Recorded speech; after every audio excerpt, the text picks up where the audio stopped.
ito ang ating Magic Roleta! Okay, binyagan na. It's time! Maikutin ang Magic Roleta!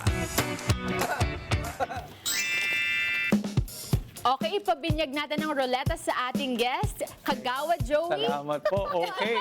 Go Roleta! Pwede ito mag-irregular Diba? At ang unang natapatan ng ating roleta, sino ba yan, Kagawad? Si Senator Robin Padilla at si Senator... Can you still call him Senator? Can you still call him? Senator Bato de la Rosa. Yan, ba't ba sila Tama naman. nandyan? Senator Bato? Senator Bato. O senador? Senator o senador? Pwede rin, pwede rin.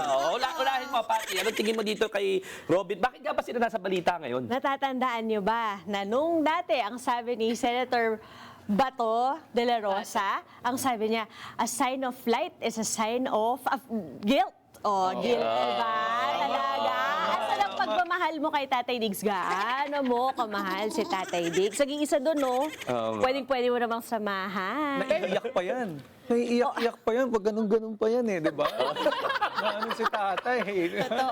Asan ka, sir? Asan ka? Pero Miss Patty, may sinabi si Senator Robin Padilla, di ba? Ano yan? Na sila pala daw ang nagpapatago kay Senator Bato. Oo, ang sabi, sila raw nagpayo. Nagpayo. Payong kaibigan, payong senador.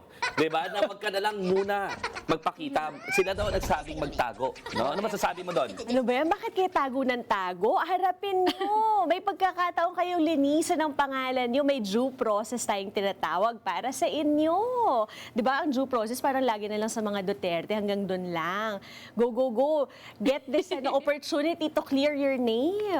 Oo nga Saka naman. bakit ganun, Senador ka, nagbibigay ka ng advice sa kapwa mo, Senador, na magtago ka? Hindi ba kayo ang the people who should uphold the law? Kayo nagsusulat ng batas. Kayo dapat ang naniniwala sa sistema. Diba? Tsaka ikaw, Robin Padilla, ha? Ginagalit mo ako eh. Diba? Ikaw nga, napagbigyan ka ulit, pinardon ka, pero hinarap mo yung mga kailangang harapin na charges. Tandaan mo, convicted criminal ka. Diba? At pinagbigyan ka ulit ng sistema natin at may tsansa. Bakit ito pinagtatago mo? Diba? Ikaw nga pinagbigyan ka ng sistema. Diba? So nakakainis eh. Kala mo nakalimutan na ba ng taong bayan na ikaw ay pinagbigyan lang rin ng sistema? Hayaan mo si Bato de la Rosa na harapin yung sistema. Kung merong justice system, kasi ikaw nga nakinabang ka doon eh. Bakit mo siya pinagtatago? No? Iyon. Correct. Okay. Okay, ayan na nga. Dito Quick kay, comments nga. dito kay Robin Padilla eh, no? Haluan mo rin ng konting galing ha, yung pagiging senador mo. hindi puro suklay ng bigote sa plenaryo ha. Haluan mo ng konting galing para naman hindi sayang yung pasweldo sa iyo. Sayang na nga yung pasweldo kay Bato de la Rosa, pati sa iyo, sayang na sayang, no? Baka nga actually mas makabuti pa sa taong bayan kung ikaw na lang mag-absent. Para hindi puro kalokohan yung mga pinagsasabi ng bibig mo, no? Ha? Ikaw, Robin Padilla. Anyway, sige na nga. Ayan, papinyagan natin po, Miss Patty. Ay, nako, Rolena! Eto na nga, ang lumabas sa ating roleta ay si Yusek Claire Castro at Attorney Harry Roque. Ba't ba sila nasa balita Ito yata ngayon? may mga bangayan na puro may mga bangayan. Ano naman bangayan ito si Harry Roque tsaka ni Yusek Claire Castro? Ate, BFF na ata yan. Health-related na ang bangayan natin ngayon eh. Ay, oo nga pala. Health-related. Ano nga sabi? Health check tayo. Ano nga sabi? Ang sabi nitong si Harry Roque. Ayan na. Harry Ito Roque na. talaga. Ikaw talaga, Nasisihan Harry, na. ha? Huwag mo kami binabola. Ang sabi mo, mas mabuti sana kung naglabas na lang ng medical bulletin itong si President Bongbong Marcos kesa nag-jumping jacks and jumping jacks at kesa nag-e-explain dito kay Yusek Castro, di ba? Sana naglabas ng health bulletin. Ikaw ang spokesperson ng pinapalabas ko yung health bulletin ni Rodrigo Duterte, Di ba? Nung dinaganda ko si Rodrigo Duterte, De Leon versus Duterte yan, inaari yan sa law schools ngayon, no? Anong sabi mo? The president is 88% healthy. 88% healthy? Sumulat ako ulit, di ba? Sumulat ako, Harry Roque, sabi ko, anong basis mo para sabihin na 88% healthy? Lalong-lalo ka, presidential spokesperson ka, dapat based on facts, based on data, ang lumalabas sa bibig mo. Anong sagot mo? Wala. Nada. Ang sinabi mo, wala na, desisyon na yan ng Supreme Court. Naglabas ka ba ng health bulletin? Di ba? Tapos ngayon, sinasabi mo, dapat maglabas ng health bulletin, yung Pangulo, pursuant sa Constitution. Ito yung sinasabi ko, no? Lahat ng mga kabalastugan ninyo, bumabalik sa inyo. Exactly. Wala kang moral ascendancy para sabihin na maglabas ng health bulletin ang presidente ng Pilipinas ngayon dahil kayo, pinagtakpan nyo si Rodrigo Duterte nung malinaw na yung mga press conferences na madaling araw akin to a drunken monologue. Parang laseng.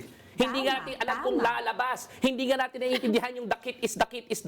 Di ba? Paano mo nakalimutan na namin yun? Tapos sasabihin mo, kailangan maglabas ng health bulletin. Sino binabola mo? Bumalik ka nga dito, harapin mo yung mga kaso mo. Parang nakakakilig pala, Attorney Dino. Sa'yo pala galing yung idea. Kaya pala Kaya ako naiinis, di ba? Kasi, alam mo, sabi ni Salvador Panelo, nung ginawa ko yung petition nung pandemya. Pandemya kasi sa totoo lang, natakot talaga ako nun para sa sambayan ng Pilipino. Yes. Hindi natin alam kung saan tayo patungo bilang isang bansa. Hindi nga natin alam kung susurvive humanity nung mga panahon na yan. Hindi natin alam kung may magkakaroon ng Wipe out. ng vaccine, yung virus. Tapos, dahil natakot ako, in-invoke ko yung constitutional provision na dapat naglalabas ng health bulletin ng Pangulo para makita natin kung fit pa siya to lead us during the pandemic, no? Right. Pero blinak na naman. Blinak na naman itong mga ating mga efforts, no? Buti na lang may mga nag-dissenting opinion noon sa Supreme Court noon at yun ang mga binabasa ngayon sa law schools. Pero malinaw, hiningi na yan noon at kayo ang naduwag na naman. Tatak! Duterte! Tatak! Duterte! Ayaw nyo naman ng transparency ng panahon ninyo Tapos ngayon, invoke kayo ng transparency. Bolero ka talaga, Harry Roque. Harapin mo yung mga kaso mo, bumalik ka na dito sa Pilipinas. At dahil bolero ka at pinapaikot-ikot mo kami, ipaikutin na natin ang roleta! High blood na dito Sino yan? Oo, sino ba yan? Si U.S. President Donald Trump and si Pope Leo ng Catholic Church. Ayan, ang dami nagbabangayan. yes. Ang dami, no? Ang daming mga sagutan dito. Ano ba nangyari dyan? Bakit ba sila nasa nasa news? balita? I think si Pope Leo said something about Trump being a dictator. Tama ba? At saka If I'm sabi, tigilan mistaken? daw yung war. Yes, diba? yes, about the war. Siyempre, di ba? Ano bang ine-expect mo sa simbahang katoliko? Siyempre, against violence yan. Biglang ang sabi ni Rodrigo Duterte, Pero parehas. ang sabi ngayon ni Donald Trump, di ba? Ang sabi bigla niya is, Pope Leo is weak on Is crime, weak, yeah. Pope Leo is weak on immigration. Ginawa niya Terrible on politician. foreign Oo, policy. terrible on foreign policy, no? Sounds familiar pala yung weak leader. Oo nga, di ba? Grabe. Pero para sa akin lang, di ba? Bigyan mo naman ng konting dignidad yung Office of the President of the United States para makipagbangayan ka sa Santo Papa who's just reminding you of the gospel. Anong sabi ni Pope? I'm not afraid of Donald Trump or the Trump administration. I am preaching the gospel. Yes. I am preaching the gospel. So, sa exchange na yan, no? Tapos, ano ginawa ni Donald Trump after? Nakita nyo ba? May nilabas siyang meme. Pwede naman siya ngayon. Parang siya si Jesus Christ. Correct. Na nakaganon siya sa tao.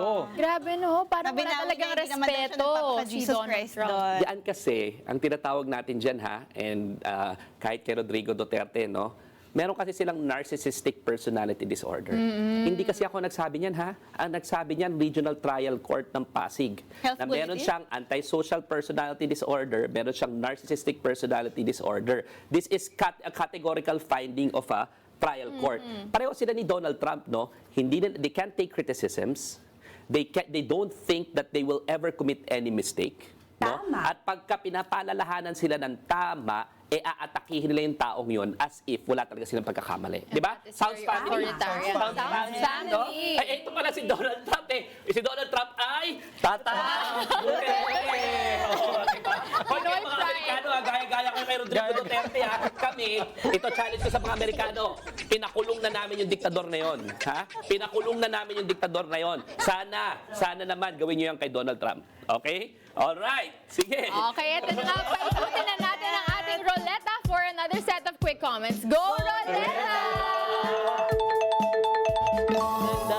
At ang lumabas, Yes. Naku po. si Kong Paulo Marcoleta. Bakit na naman? Bakit pa siya nandyan? Ba't nandiyan siya?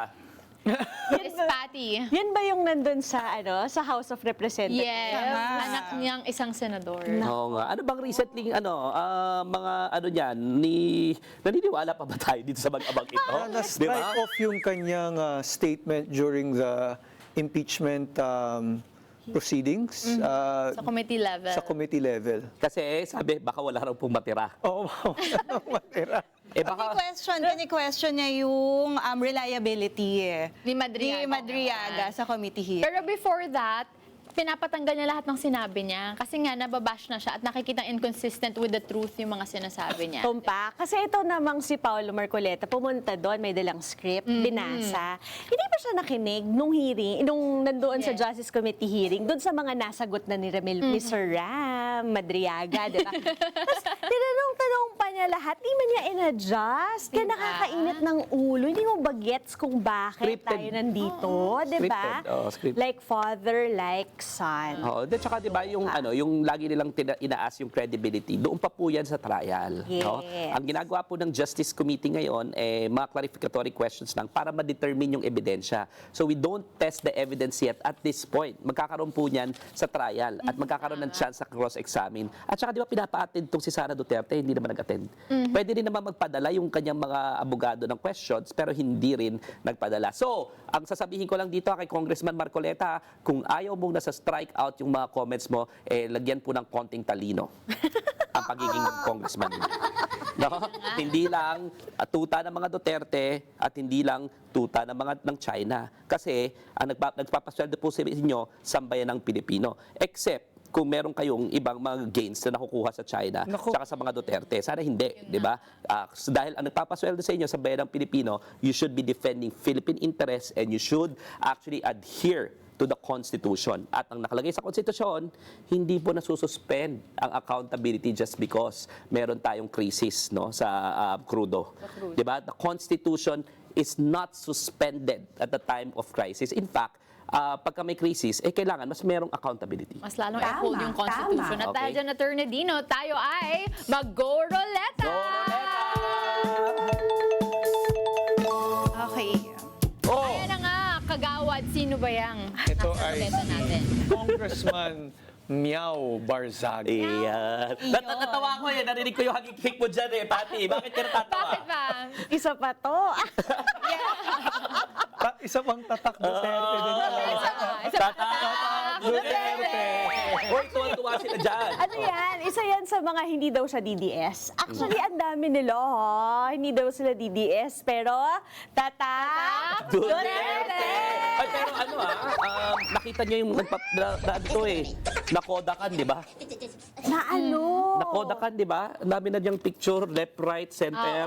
So siya ay nag-voluntary surrender sa Dasmariñas, Cavite dahil siya ay nakasuhan ng 8 counts of cyber libel. Oo nga. Banggain mo ba naman ang mga malalaking tao? Akala mo okay lang. Kung ano kasi mga Pa-press con pinagsasabi. ka at mag-Facebook post ka ng Oo ganyan. nga. So nakodakan, tsaka nagpiano. Hindi ibig sabihin na pinagpiano at nakodakan, guilty na ha. Guilty. Kasi nga meron tayong due process. Yes. So, itong si Congressman Barzaga is presumed innocent Innocent. until That's right. proven otherwise. Pero yung mga prueba na i-offer in due course nang galing rin sa kanya.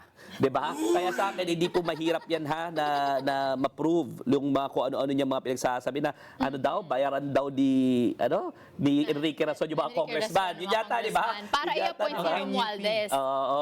NUP Saka yung mga daw, NUP. Kaya ang dami niya sabay-sabay na naging kaso. Tandaan natin medyo disgrace ka dyan sa pangalan mong Barzaga kasi dating presidente ng NUP yung tatay mo. Tapos, aakusahan mo lahat yung mga party mates niya ng ganun-ganun na lamang. No? So, Tama.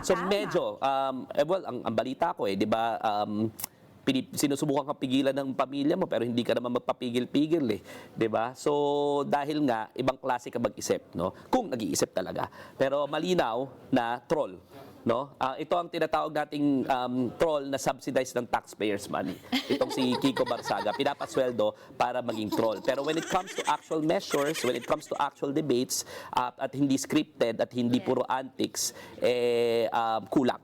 No, nakukulangan ako dito kay Kiko Barzaga. Ewan ko ba, nananawagan ako sa mga taong bayan sa Dasmariñas, Cavite, para lang sa akin po, you deserve better representation. You deserve better. Okay, Yeah. kaya ngayon tayo ay magpa-Go Roleta!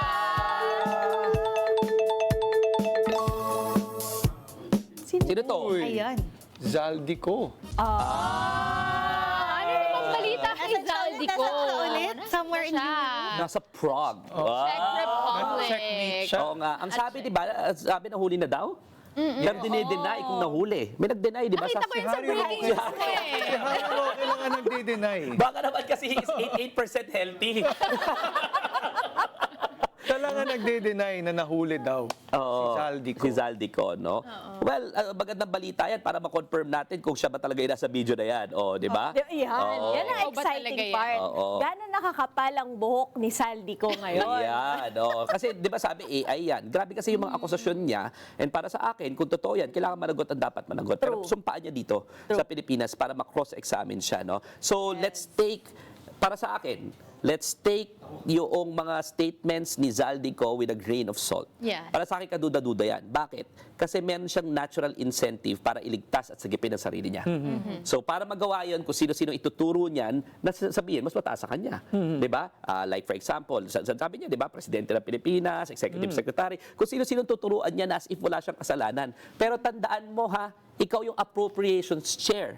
At the power of the purse belongs to the House, to Congress. Di ba? Jointly with the Senate. So ano ibig sabihin yan, no? Ibig sabihin, ikaw dapat ang pinakamataas ng mga oras na yon na kumakamada ng budget kasi ikaw ang appropriations chair. So, sige, magturo ka na magturo, and then we will take a look at it. We will subject it to cross-examination. We will take a look at the consistency of your testimony. Pero sa akin, I'm warning everyone na merong natural incentive itong si Zaldico na magsinungaling para sagipin ang kanyang sarili. Tama. So sana makarating ka na dito sa Pilipinas para makita natin ang testimonya mo. Pero kung credibility naman, talagang dapat managot ang dapat managot. Also, attorney, ako litong-lito ko kasi when the videos of Zaldico came out, yung mga DDS talagang parang mesaya ang tingin sa kanya, hero. Nagsasalita na si Zaldico. Ngayon na nahuli, ayaw na nila kay Zaldico.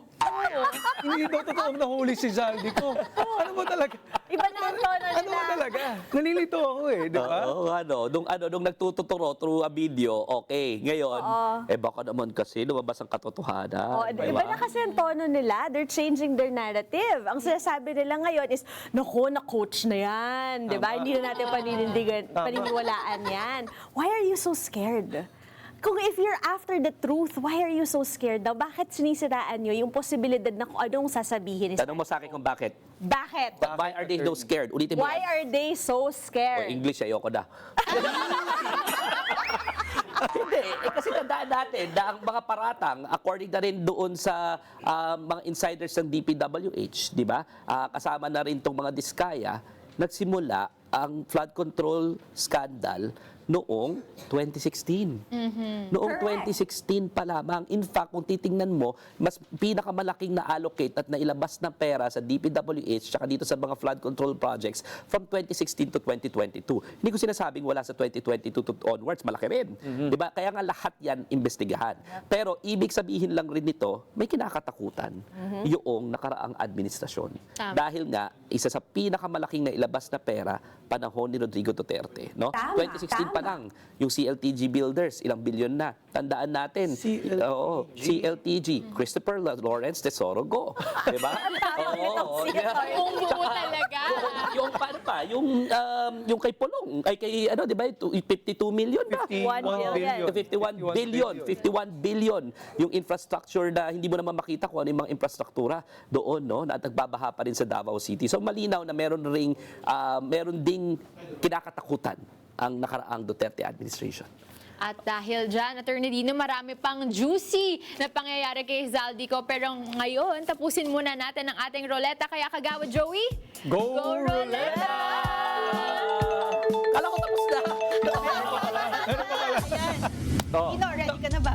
Ayan. Tanungin natin ang ating mga guests. Ano ba ang inyong comments about VP Sara Duterte? Ayun. Kayo Yes. naman mga guests kayo, mga guests. Ikaw na muna nakatibaw. Mga nanonood, di ba? Kay Sara Duterte. Pero ang nabunot ng roleta, Sara Duterte. Anong masasabi mo, Pat?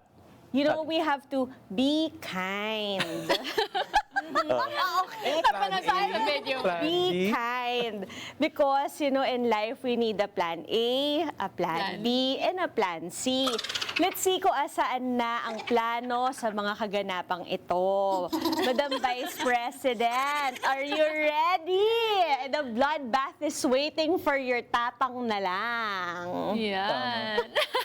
Ikaw naman. Ako naman, Gawad. katulad ng sinabi ko kanina Madam Vice President, kayo po, hiningi niyo po ang blood bath. Ba't ngayon po kayo ay low bath?